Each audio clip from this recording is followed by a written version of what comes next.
Peter, how are you? I'm good. Just a second. I'm trying to get this to come through my headset instead of my laptop. Sure thing. To be honest, I was like, this never works when you get two people through one channel on the radio desk. The levels are going to be wildly different. But in this case, you both sound not only incredibly attractive, but perfectly even level-wise. This is the only time we are level, so that's good. Yeah. My name is Steve Joel. I'm a big fan of Warhammer 40,000 and a radio host. I really want to hear the passport story. God. Which passport story? Because now we both have one. Oh, you both true, have one? actually. Peter, I think I know yours. The Val one is the better one. We'll tell the whole story then. This series of podcasts on the Frontline Gaming Network is a chance for us to meet the people who have changed the way we interact with 40K, from the way we play and paint to the way we create and consume content. I want you to meet the game changers. We won't spoil the lead because it's a pretty good one. It's a pretty good one. Okay, well, maybe we'll get both passport stories. Fun. This is episode 3, in which we'll get to know two people who've put a lot of time into helping us understand the statistics of 40K. Us nerds love numbers, and Val and the Falcon are the very best at bringing those numbers to us. So, let's introduce them properly. My guests, plural today, are both incredibly well-known men. We're going to start with Val Heffelfinger, second place with Orcs at Warzone Atlanta. 2018, he was the 28th best Orc player in the entire world. One of Canada's best-known and most loved Heffelfingers. Val, thanks for joining us. Appreciate it. Thank you very much. It's such a delight and an honor to be here. And I went into that LVO second place Orcs. So, yeah. Did you? Okay, well, we can get to that. And alongside him, of course, Peter Colosimo, known as the Falcon, has since, I want to say the middle, certainly in 2018, been running a website called 40K Stats, and then in 2019 joined with Val to bring us 40K Stats Centre. The Falcon has revolutionised the way we're able to break down the game of 40K and introduced us to the phrase T-Whip, which we'll get to. Peter, thanks for joining us. Oh, thank you very much. Let's rock straight into this, and I'll start with you, Val. How did you two crazy kids meet? We met, I think, essentially I heard that there was some weirdo who kept messaging Pablo in our chapter tactics chat.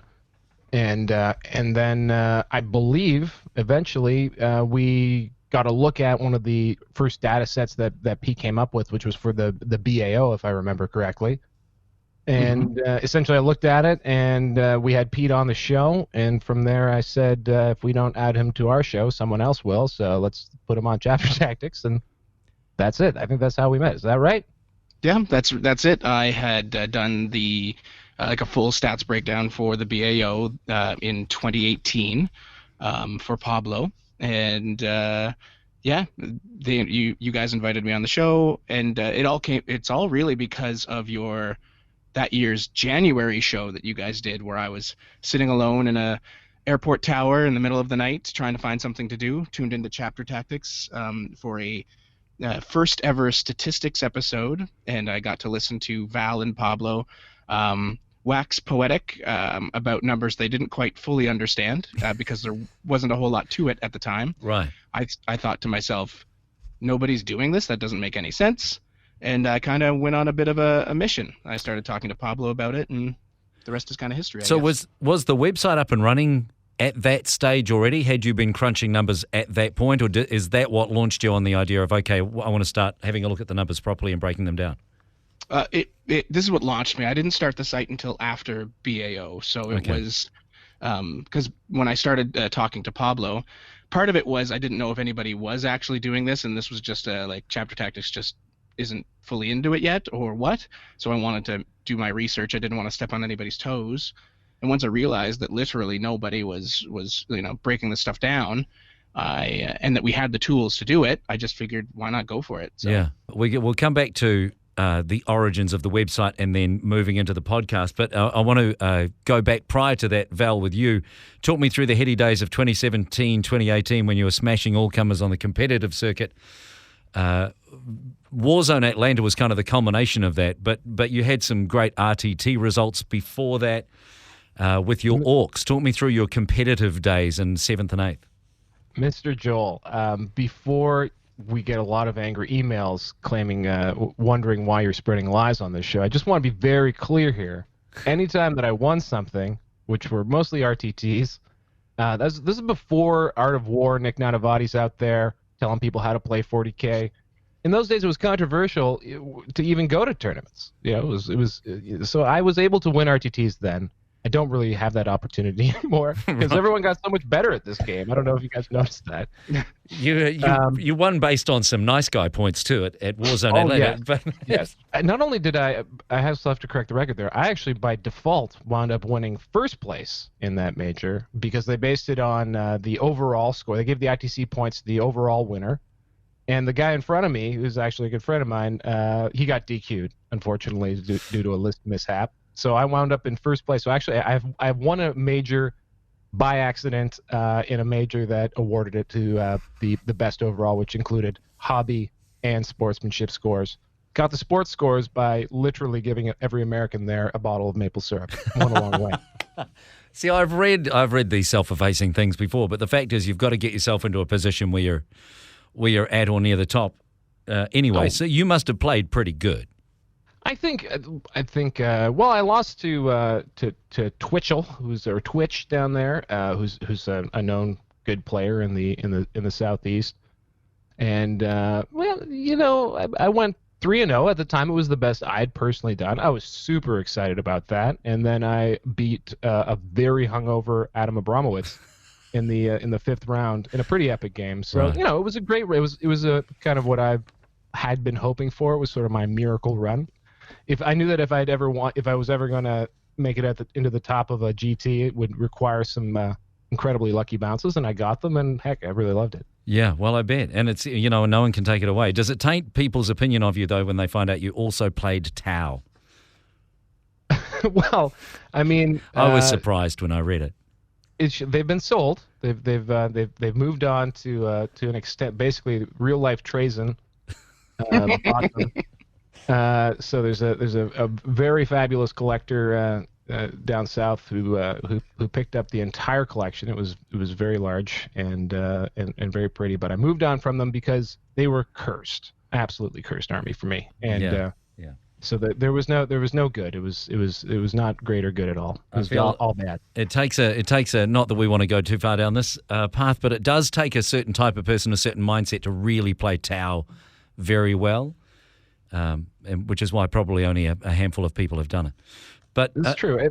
I think one of the reasons why also I'm very self-effacing about, any times where I've had a good showing in a tournament or whatever, A, they don't happen very often, but B, the people who are actually really good at this game work super hard at it, right? And it's not, they don't necessarily require luck or a good bounce to get to where they go. So I don't know. I just have a lot of respect for the people who are very good at this game just because it's actually very, very difficult.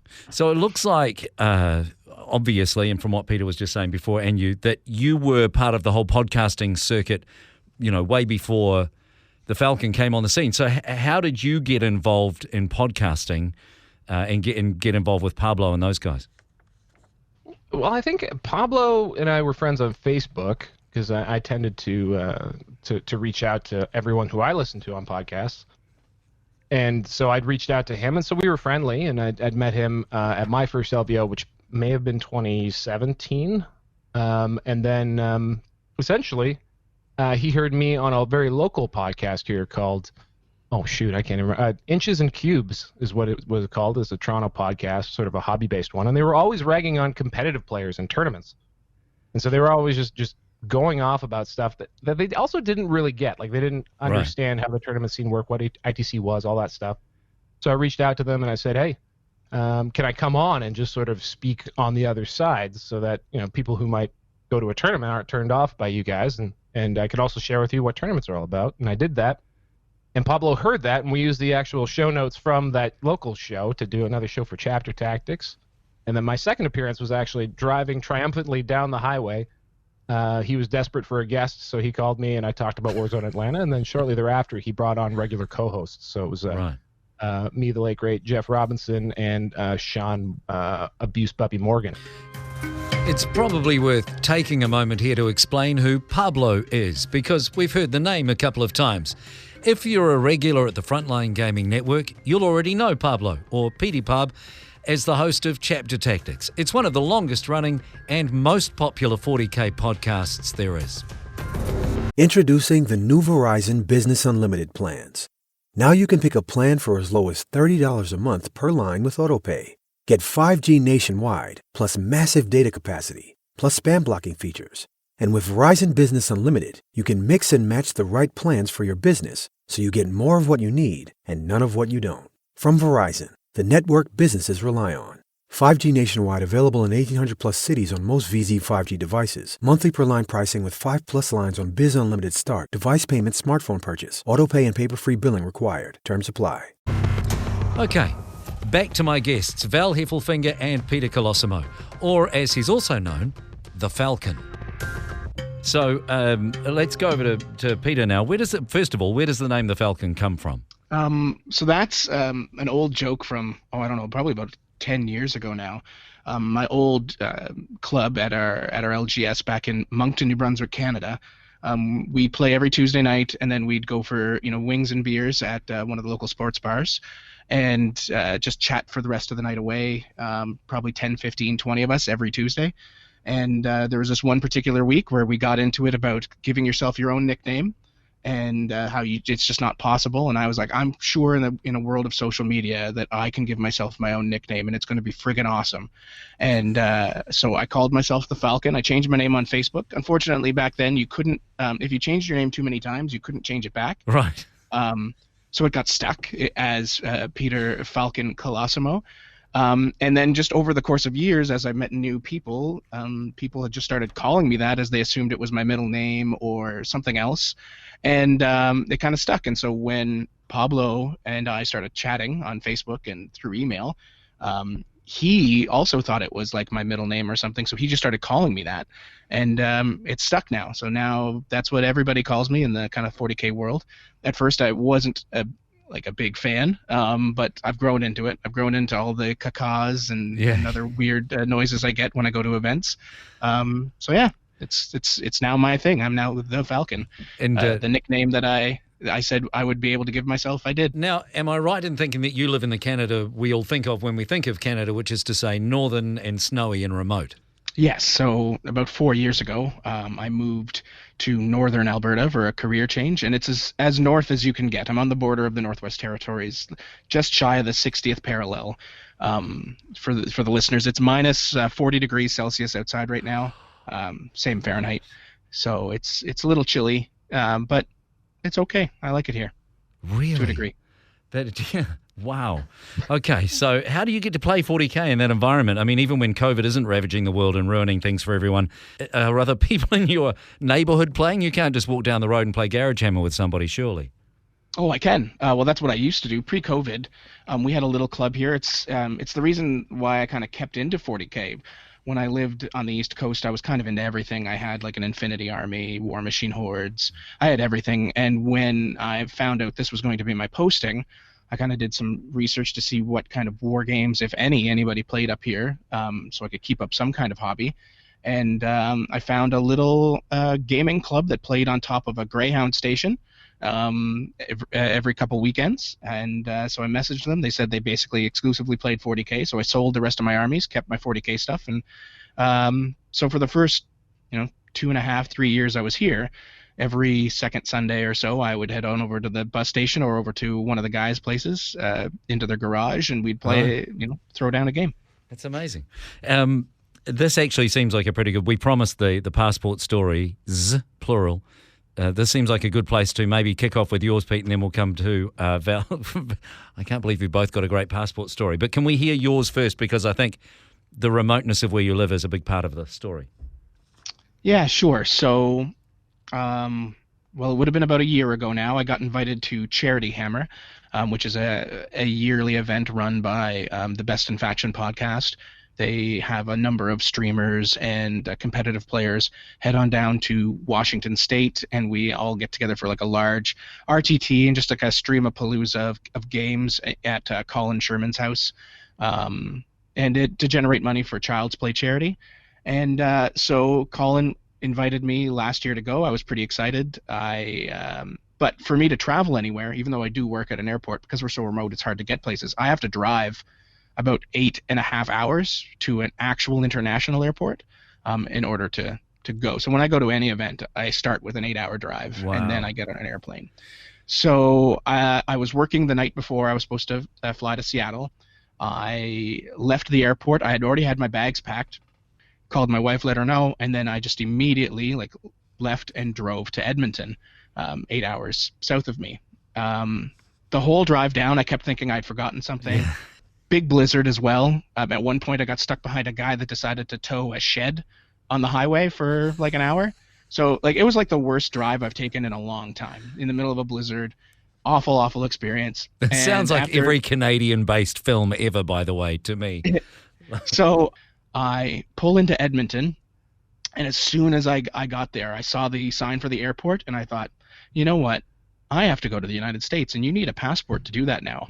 It's 11 o'clock at night, kind of in full panic mode because I have to catch a plane at 6 in the morning.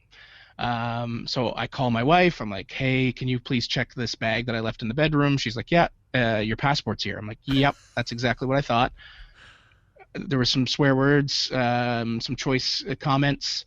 I hung up with her and I started trying to formulate, like, how am I going to do this? Do I just turn around and drive 8 hours back and then turn around and drive, basically drive 24 hours so that I can make a flight to Seattle? How do I handle this? Now, luckily, I do work in an airport, so I managed to make a few phone calls to the airport authority up here, like the manager that I knew, and they called one of the companies that does kind of semi-regular flights to Edmonton for medevac purposes, to like fly sick people, etc. And they were like, yeah, we have a planned flight tomorrow. We can take his passport. So I had my wife basically drive my passport out to a coworker who was going to work the next morning. He drove it into the airport. They gave it to the pilot the next morning, and they flew it to me in Edmonton. I had to move my flight a couple hours and upgrade to first class. This was the only seat available. Wow. That morning, while I was waiting to get the passport, my buddy who was working called me, and he's like, we're in the middle of a big snowstorm up here now. The one that you drove through is stuck over us. I don't think any planes are going to land. So I spent probably 2 hours in the wee morning in Edmonton watching the weather and waiting to see if this pilot was even going to be able to depart. But yeah, so I pulled a whole rigmarole. You made it. And I remember following all of that on Facebook at the time, just what a remarkable commitment it is to get to this charity event. I mean, it was amazing. Val, you've got a passport story as well, about which I know nothing, so we're all going into this cold. Okay, well, this I think is got to be one of the original Warhammer 40,000 related passport stories. So let's see if I can do it some justice, because living through it was an absolute nightmare. And I think this is actually the source of where a lot of my my 40K self-consciousness comes from, because you just can't take yourself seriously after this happens. So I was selected to the Canadian ETC team, the European Team Championships, now the WTC, back in 2017. I was pretty excited to go, and it was also a good opportunity to do what I called the Warhammer World Tour. And I kicked it off in Southport at the Southwest Open, and I ran into Innes Wilson. And then I continued along over to Nottingham, visited with some friends there, got to see Warhammer World. It was awesome. Moved on to London, stayed overnight with another member of Team Scotland, whose alias online is Sicky Rims. Nice. And we woke up the following morning, and I went to leave, and I went to where my passport should have been, and it wasn't there. And I start panicking because we got, I think it's about 4 days ish till the ETC kicks off, and you want to show up there and represent your country. You don't want to be missing. Luckily, I'm in London, so if there's a place to lose your passport as a Canadian, I know exactly where to go. Canada House is Trafalgar Square, so real easy to sort it out. So I hightail it down to towards downtown. I get to the office and they're open for like 3 hours a day, like 11 to 2 or something. So I show up at 1:30 and didn't have enough time to process an application because I also had to get everything signed. So they gave me this stack of paperwork and said, just come back tomorrow first in the morning. We'll get it processed. You'll have a passport in time. Don't worry. I said, okay, cool. So then I went, by this time I put out a few distress calls. I have a friend who vouched for my Canadianness, and I got my documents filled out and stuff. And I went and I met up with a person who knew me from Chapter Tactics. He was a fellow investment business guy, and this guy is like 6.5 feet tall, like just an Adonis, and like just a very gregarious dude. And he slams, I don't know, we drink like 5 or 6 pints in the span of like 90 minutes. And I'm wasted. And he's like, righto, back to work. And he just like just skips to my loo down the street. I look down, I realize that it's like 5 o'clock. So the embassy's closed. I no longer have my clothes, which is great. So I'm going to name drop. 2 guys ride to my distress call and hang out with me that night, and it's none other than Lawrence Baker and B-Bone, who are just in disbelief, just such nice guys, and decide to get drunk with me that night. Even more, I get to this like Airbnb in a very terrifying place at like 2 o'clock in the morning. Pass out, wake up next morning. I'm late. I got to race to the thing. I get it all set up. I get all my documentation in, give it to them. And then they're like, come back at, the 2 o'clock and we'll have the passport for him. Like, great. And they look at me, they're like, go home, have a shower, take care of yourself. And I'm like, all right. And I get my clothes and I go back. And so I get back to this very sketchy Airbnb and I'm like, whew. And I take my shoes off. And just something clicks in my head. And so I look down at my shoes and I pick them up and I wear orthotics. And so I look at my shoe and I pull the orthotic out, and my passport had been in my shoe the whole time. Oh, man, that is good. Oh, wow. But then you wouldn't have had the opportunity to catch up with Lawrence and B-Bone? I was a bit sheepish because they I think, they probably had other things to do than hang out with some random fan from the internet. So, so I had to sheepishly tell everyone, including Team Canada, which I was close. It was like I was standby for the last possible flight I could catch to make it to the ETC.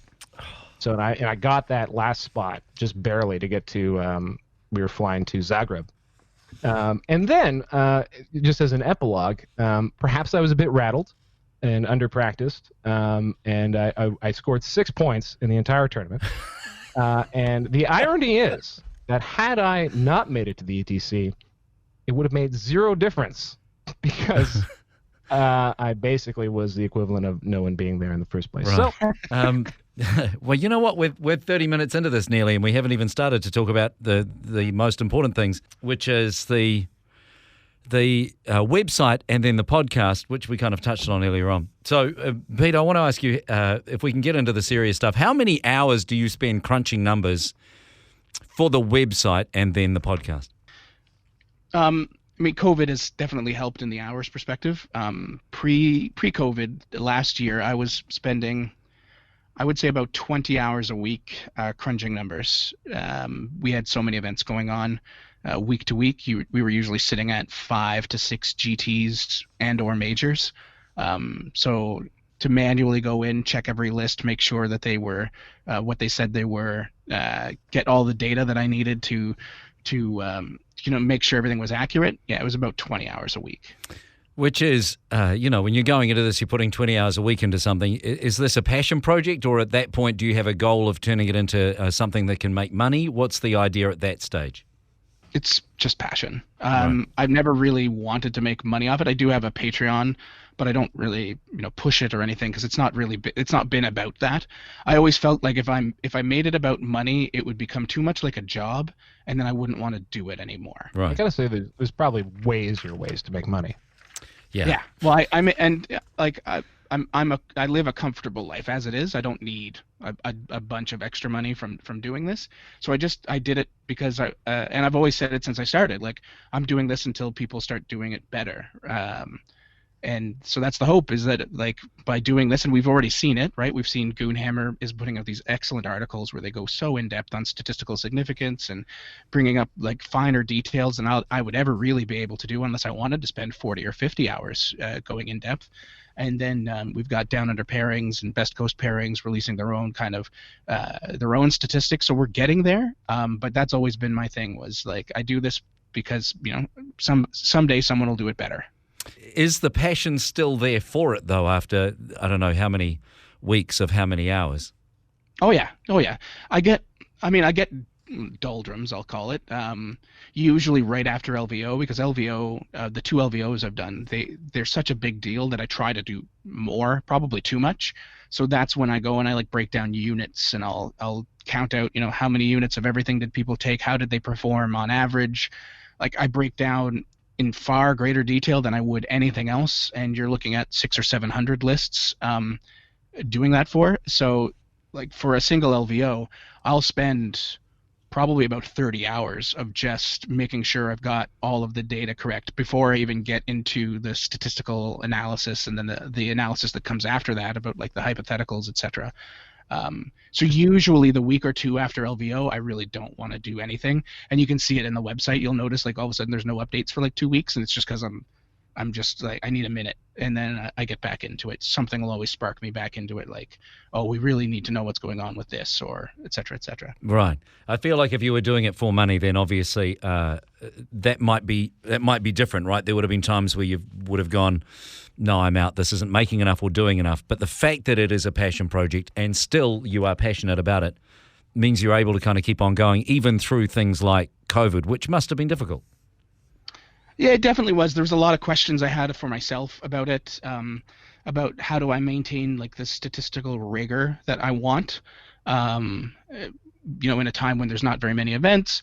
Also, like, is what I'm doing highlighting events that shouldn't be happening, et cetera, et cetera. So there's a lot of that that goes through my mind when I'm putting the data together for this. The fact that there has been less events has meant it's been a bit of a break, which has helped me in other ways where I can think about things a little differently. I can focus more on expanding the analytics side. When I first started, I wasn't very confident about the analytics side from my experience. I was always like, I'm a statistician. I'm going to provide numbers and observations, and then I'll leave it up to all the other people in the world, if they want to use this, that they can extrapolate. But as I've spent more and more time consuming 40K, talking to all these players, learning the stories, which is really why it's a passion project for me, is because there's so many good stories in this game, right? That the stats back up, that I've been able to become a much better analyst than I ever thought I'd be able to be. So that's kind of where I've moved. Val, I want to bring you in here at this point as well, because I know you had the same misgivings perhaps during COVID and in fact, this is why the podcast took a break, right? You didn't want to be seen to be encouraging people, or not even seen to be, that's harsh. You didn't want to be encouraging people to attend tournaments or events at which they might be putting other people's lives in danger. Or their own. Yeah, I think there was certainly... you know, when the first things that really shut down, I don't know what it was like down there, but up here, some of the first organizations to take action were the professional sports leagues. They were the sort of quarantine era phase didn't really start until the NBA said, you know, we're not playing anymore. A couple guys got sick and they shut it down. So I was pushing behind the scenes a little bit to say, hey, why don't we pause the ITC? You know, I think it's kind of inappropriate that, you know, you can even do this.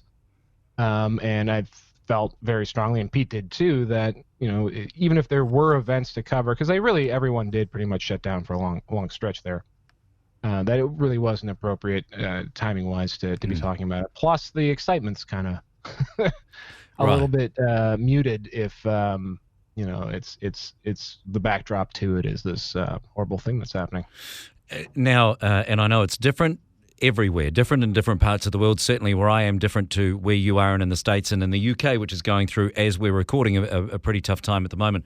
But with events now happening again, are you guys feeling that the time is right? I know you've had a couple of episodes, but the time is right to kind of ramp things back up, or are we still kind of feeling our way with that a little bit? I think we ramped and then decided we shouldn't. Right. Like there was a period there where like there were things out of control, but there was enough control in most areas. Most of the world had opened back up. We saw a lot of events in the UK, in Sweden, in Canada, parts of the US that were a little bit safer than others. And we felt like, okay, we can do a few episodes because there's a bunch of events happening. Just the one thing we're going to do is just make sure that they're at least kind of doing the bare minimums, that they're forcing social distancing, that they're doing the hand sanitizer business, everything they can do. Mask for my that was my mask was a big one.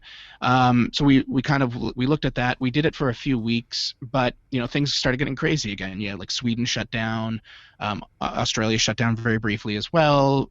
Canada has been getting really bad, so we backed it off. We were like, no, we can't in good conscience do this just in case.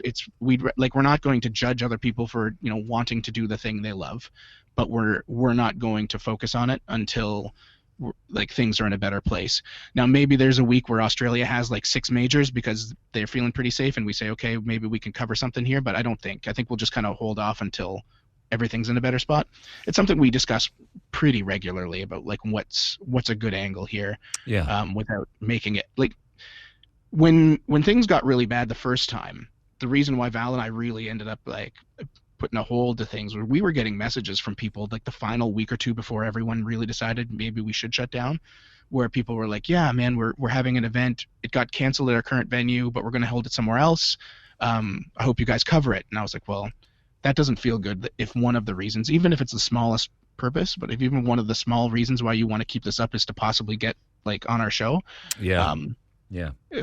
I don't like that. It didn't feel good. And also, me personally, aside from the COVID stuff, I don't know, when there isn't this big charge to the end, which is sort of what we got to do last year. We were tracking just towards the end of the Vessel era of 2019 and into the rise of Richard Siegler there, and it was super exciting. And there were so many events, and there's just this there's a really contagious enthusiasm for the game. Poor choice of words, Val. But it's super exciting. And then now, we're going to come to an end, and someone will win it. But there's a pretty big asterisk there. It's not the same feel as the big exciting run to the finish line from last year. 100%. Understand what you're saying. And we are closer to the end than we are the beginning at this point, right? So I think there is a lot to be said about, okay, let's get ready for what's next. I'm speaking to Val Heffelfinger and the Falcon of 40K Stats Centre. And in a minute, we'll find out about their next very big project.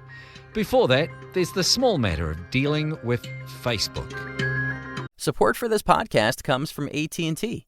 All right, so to stay connected, AT&T Business has the only wireless plan your teams need. With mobile hotspot data up to 100 gigabytes, they can easily use their phones to connect tablets and laptops to the internet from really virtually wherever work takes them, giving them the power to boost productivity even on the go. Upgrade to AT&T Business and get our best plan with nationwide 5G and 100 gigabytes in mobile hotspot data. Visit att.com/business elite. Terms and conditions apply. There's one other thing I want to touch on, which I see happening time and time again on particularly Facebook. When you've dissected thousands of games and crunched millions of minute detailed numbers and then established patterns over however many tournaments, and you write about it, how does it then feel to you when some guy posts a link saying your numbers are wrong based on his one game against Necrons that he won easily, therefore you're full of it? Do you feel anything about that? Does it bother you in any way? You know what? I think it did a little bit early, but not over much. So something that I've really tried to focus on is that data is data. It's everywhere. And even though, I spend all this time crunching thousands of games and putting this stuff together, all these stories mean something. So even if you are the guy that played 3 games, you went second every time, you won all 3 with Craft World Eldar in 9th edition, so they're not bad. I just want to have that conversation more than anything else. The only time I get frustrated is when the person doesn't want to communicate. Right. That's it. So when people say stuff like that, it's part of the reason why I started the site, right? So that when someone says, man, orcs are terrible, I can say, that's an interesting observation. Where are you getting that data from? And they say, well, I play orcs, I lose all the time. And then I say, okay, well, hey, Orcs have won 4 of the last 6 events. Here's some numbers for you. What do you think? There's a certain amount of ignorance where it will get to me, but I think as long as they're willing to have the conversation, I can pull it out. Right. And more often than not, I've found, like, when I come down and I hate to say it like that, but when I come in and I say, hey, like, here's some numbers, more often than not, they're willing to have that conversation, or they'll say, you know, oh, okay, that's interesting. I still don't feel it. And then I say, well, you know, okay, that's fine. It's like, I see where you're getting your data. To me, it's a limited set. It's a anecdotal set. But there is some value to anecdotes. There's definitely, like, very good players that disagree with things that I have to say based on my stats, because they feel, particularly in like a COVID era where they don't get out, right? They have their own mini metas that they've set up, so they can say, well, I don't think orcs are good because I destroy them and I'm a good player. There's different ways to look at the data, is what I'm trying to get at. Yeah. And it's okay to do that. It's just be willing to accept, like, a bigger pool. That's the big thing about data analysis is, you never have the full story, but you want to get as much of it as possible before you say something. That's what I always try to get to people to do. Like, look at everything before you say, this is good, this is bad. The other thing I wanted to touch on, though, was, I want to say, about a month or so ago, your contribution, you and Val both, was recognised by GW, the Metawatch article that was published on the community page. For you, Peter, how big a deal was that? It was massive. That was a really big deal for me. When I first started this whole thing, I really didn't expect it to go there. But it's what I wanted. I would like, I don't even know how to describe it now. I had a little Facebook post about it, about how important it was to me, I think.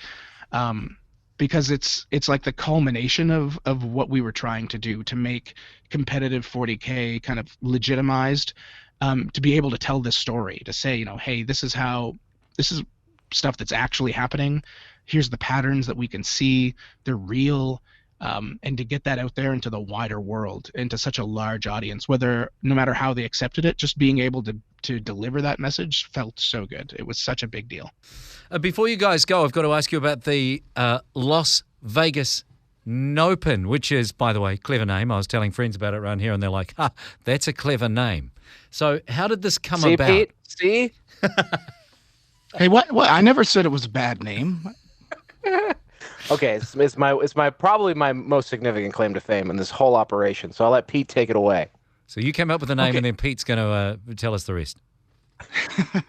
Yeah. So back in early December, after Reese and Frankie from Frontline Gaming announced that the Las Vegas Open was officially canceled, myself, Paul Murphy from Forge the Narrative, Val here, and Adam Camilleri from Art of War Down Under, we'd had a continual chat going since last year's LVO, when we ran like a secondary stream for it, that we wanted to do something big this year. Unfortunately, coronavirus kind of kept us away from doing that. So this was our in. As soon as the announcement went out, Paul sent a message basically just saying, hey, do you think we could do something, ? And my mind just went crazy. So I started messaging a lot of my contacts in the community, Bridger from Tabletop Titans. I had Val talk to people that he knew, and we started just like getting together all these different streamers under the auspice of doing something that was COVID safe and that we could show the world. And I got to say that as many interested streamers and content creators as we got, there were even more who, you know, we didn't ask first, because we weren't. I don't think I was expecting everyone to just wholeheartedly jump in with 2 feet. There's so many more people who are really, really keen to be able to participate, who, you know, we just didn't have space for, given the scope of what we were doing. So the support from the community for this has been really surprising. Absolutely and awesome. Insane. Like I said, like I reached out to 5 or 6 people right away. I know Val did as well. Paul and Adam also started reaching out, and I don't think we had a no. And so we made a single elimination 16-person tournament.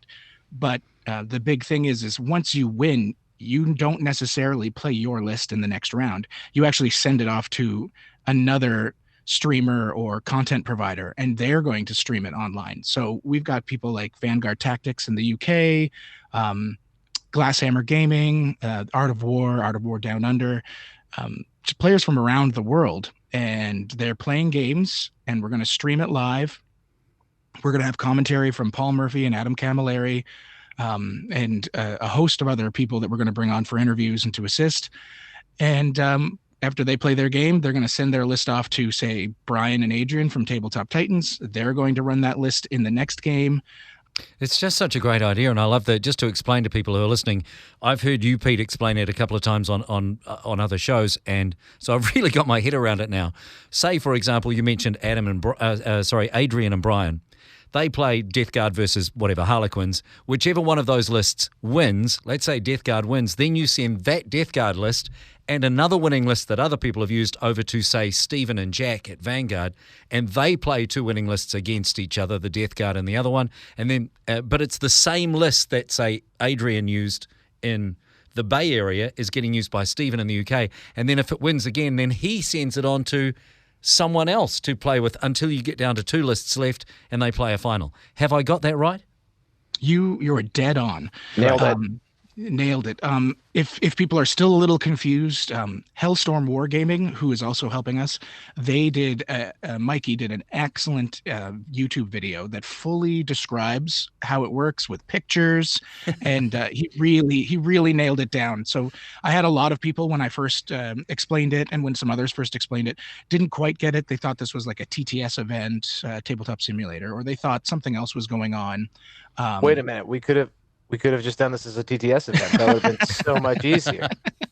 This is great. No, I love it. And if people need, as I do, pictures to help explain things, Mikey Herbert's very good at doing that. So you definitely tune into that. So when is the event happening? January 29th to 31st, the same dates that would have been the Las Vegas Open. Okay, so by the time this gets to air, that'll be in just a couple of days. So we encourage people to tune in. And obviously this is to raise money for charity. The LVO has always been, a very charitable organisation. So what's the money going to and how can we contribute?